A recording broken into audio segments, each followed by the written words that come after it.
Sesuai dengan yang saya katakan kemarin, kali ini video bagian 2, validasi data calon KPM PKH. Ayo kita simak video ini bersama-sama.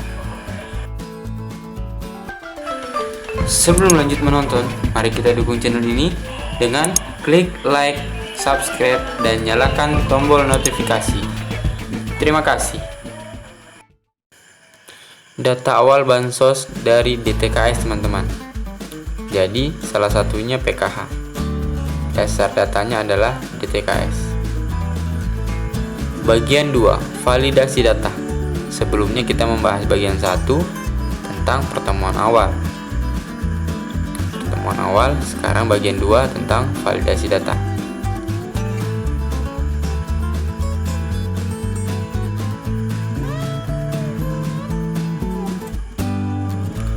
Validasi data calon keluarga penerima manfaat PKH. Pertemuan awal tentang sosialisasi program dengan calon KPM PKH. Sedangkan validasi data tentang pencocokan data awal calon KPM PKH dengan bukti dan fakta kondisi terkini sesuai kriteria komponen. Penetapan KPM PKH dapat eligible ataupun non-eligible. Data awal bersumber dari BDT atau basis data terpadu. Korban bencana alam, korban bencana sosial, komunitas adat terpencil. Data yang tidak ada dalam data awal tidak dapat menjadi calon keluarga penerima manfaat, namun dapat diusulkan oleh pemangku kepentingan daerah tingkat kabupaten kota kepada Kementerian Sosial dengan mekanisme tersendiri. Pengertian dan tujuan validasi. Pengertian: kegiatan mencocokkan data awal dengan bukti fakta sesuai kriteria untuk memperoleh data calon peserta PKH yang sebenarnya. Tujuan: untuk mendapatkan kondisi terkini dari calon peserta PKH, diperolehnya data mandatori yang memenuhi KYC, mengundang peserta, menyiapkan tempat pertemuan dan biaya pertemuan, baik itu konsumsi ataupun transportasi. Tahapan validasi DITS JSK, penetapan lokasi dan sasaran peserta PKH dan seterusnya. PPK Kabupaten dan pendamping berkoordinasi persiapan pertemuan awal dan validasi. Pendamping mengirim surat undangan kepada calon penerima PKH. Pendamping dan administrator pangkalan data pemutakhiran data mengirim hasil validasi ke DITS JSK, membuat berita acara hasil validasi, dan pertanggungjawaban kegiatan validasi dan pertemuan awal. Eligibilitas atau pemenuhan syarat kepesertaan. Peserta miskin dan rentan miskin plus sesuai kategori, maka eligible. Keluarga calon PKH disebut eligible memenuhi syarat apabila terpenuhi dua kondisi, yaitu miskin dan rentan miskin.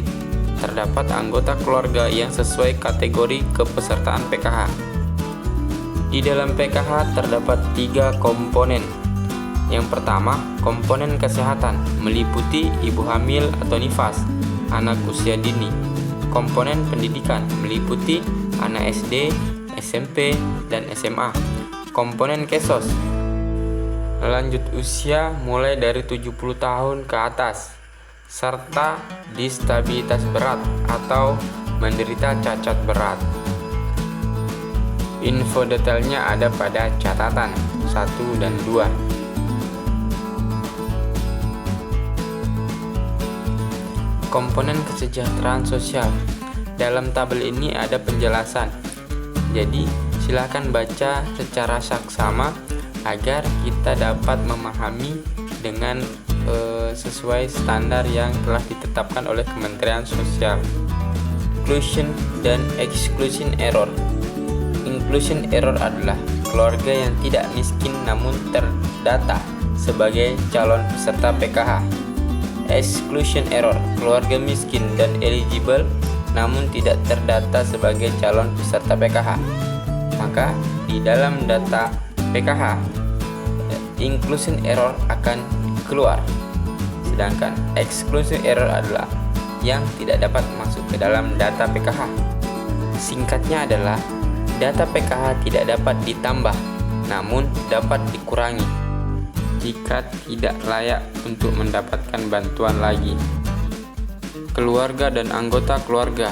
Dalam PKH, keluarga dibatasi dalam definisi keluarga inti, yaitu anggota keluarga yang memiliki hubungan darah atau terikat secara hukum dalam satu garis keluarga, seperti bapak, ibu, anak-anak. Anggota keluarga adalah orang dewasa atau anak-anak yang memiliki hubungan darah atau terikat secara hukum. Penerima bantuan.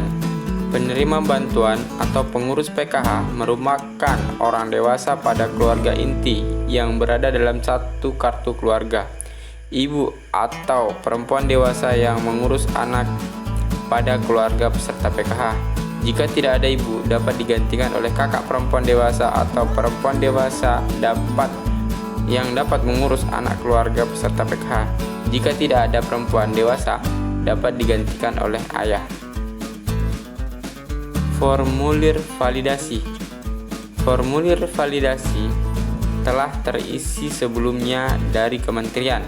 Itu menandakan bahwa data yang menjadi calon peserta PKH telah terdata di dalam DTKS, sehingga kami pendamping PKH hanya melakukan validasi atau pencocokan data sesuai dengan kondisi saat ini.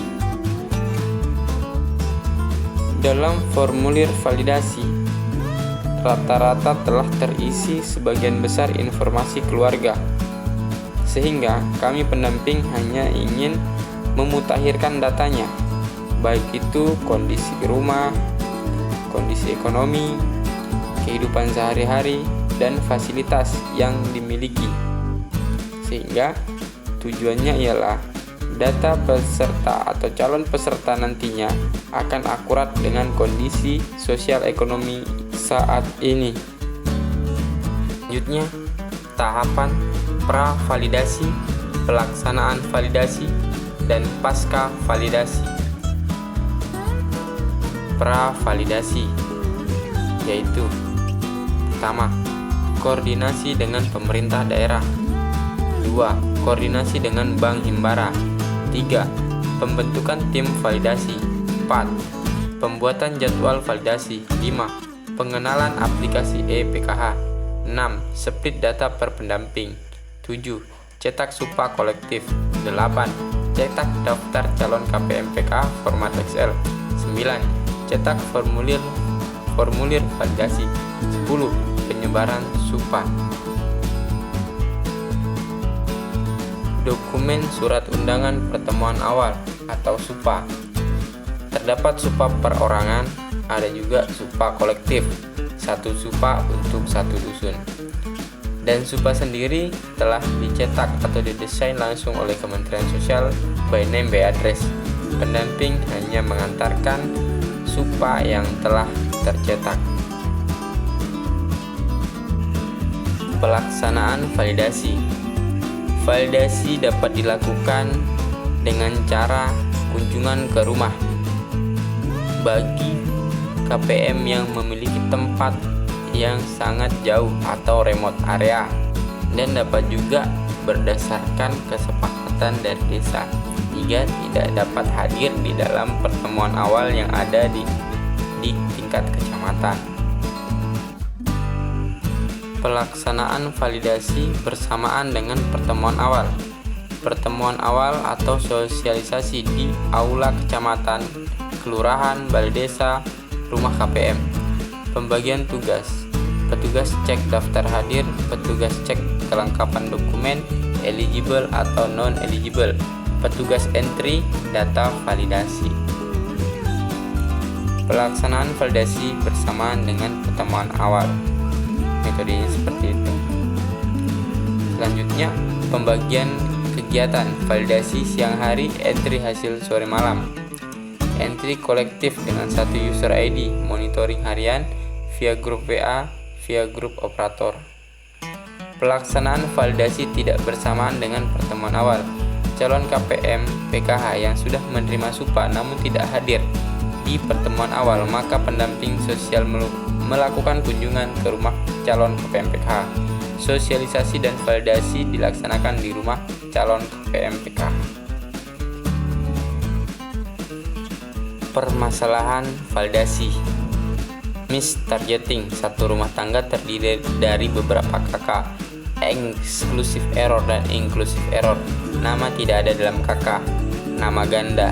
Calon pengurus meninggal dunia atau gangguan jiwa. Alamat tidak ditemukan atau pindah.